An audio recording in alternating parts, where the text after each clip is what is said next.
మీలో బల్లు అంటే ఎంతమందికి భయం లేదో కామెంట్ చేయండి. నాకు మాత్రం బల్లు అంటే చాలా చాలా భయం. నాలో ఎవరైనా ఉంటే వాళ్ళు కూడా కామెంట్ చేయండి. I want to know that.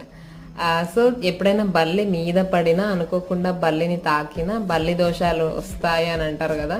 కంచిలో ఉన్న బంగారు బల్లిని ముట్టుకున్న వాళ్ళకి అట్లాంటి దోషాలు ఏమీ ఉండవు అని నేను కూడా విన్నాను. So now we are in Varadaraj Perumal temple in Kanchi. మనకి ఈ టెంపుల్లోనే బంగారు వెండి బల్లులు అయితే ఉంటాయన్నమాట. మేము ఈ టెంపుల్ని లాస్ట్లో విజిట్ చేద్దాం అనుకున్నాము. యాక్చువల్గా అదే మంచి పని. మేము అరౌండ్ ఒక 5-6 టెంపుల్స్ అయితే విజిట్ చేసాము. ఈ టెంపుల్కి మేము అరౌండ్ ఒక 11 o'clock అట్లా వచ్చామన్నమాట.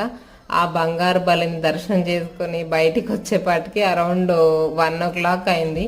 చాలా చాలా రష్ ఉంటుంది ఈ టెంపుల్ అయితే. ఇంతటితో మా కంచి సిరీస్ కూడా కంప్లీటెడ్ అనమాట. ఈ మా వీడియోస్ మీకు నచ్చితే డెఫినెట్గా వీడియోకి లైక్ చేయండి.